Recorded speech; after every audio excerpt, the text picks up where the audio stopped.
पुण्यामधून आहे।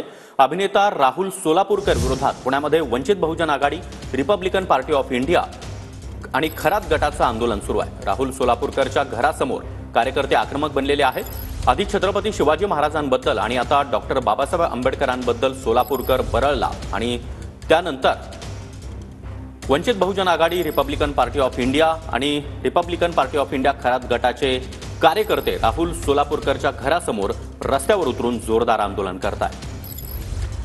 आणि या संदर्भात अधिक माहिती देण्यासाठी आंदोलन स्थळावरून लक्ष्मण जाधव आपल्यासोबत आहेत। लक्ष्मण, अद्यापही आंदोलन सुरूच आहे का? कार्यकर्ते मोठ्या प्रमाणात आक्रमक झाल्याचं आणि या ठिकाणी उतरून जोरदार घोषणाबाजी करताना दिसले होते। सागर, राहुल सोलापूरकरच्या पुण्यातील कोथरूड या घराच्या समोर सध्या पोलिसांनी बॅरिकेड केलेला आहे। मात्र या बॅरिकेडच्या बाहेरून वंचित बहुजन आघाडी असेल किंवा आरपीआय असेल किंवा आरपीआयचा सचिन खरात गट आहेत, हे कार्यकर्ते आक्रमक झालेले आपल्याला पाहायला मिळते। तर पोलिसांनी त्यांना रोखवलेलं आहे। मात्र त्या बॅरिकेडच्या बाहेरून जोरदार घोषणाबाजी ही या कार्यकर्त्यांच्या माध्यमातून करण्यात येत आहे। राहुल सोलापूरकरवरती गुन्हा दाखल करा अशी आक्रमी मागणी या कार्यकर्त्यांकडून करण्यात येत आहे। खरं तर बॅरिकेडवरून चढून आत जाण्याचा या कार्यकर्त्यांचा प्रयत्न होता, मात्र पोलिसांनी त्यांना रोखलेलं आहे। अद्यापही हे आंदोलन सुरूच आहे।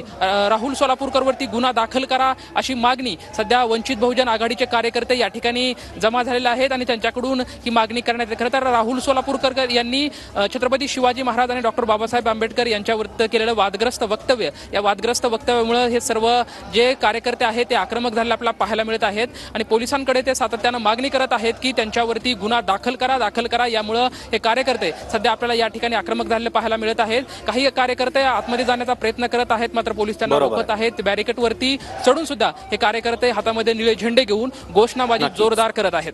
नक्कीच लक्ष्मण, धन्यवाद या माहितीसाठी।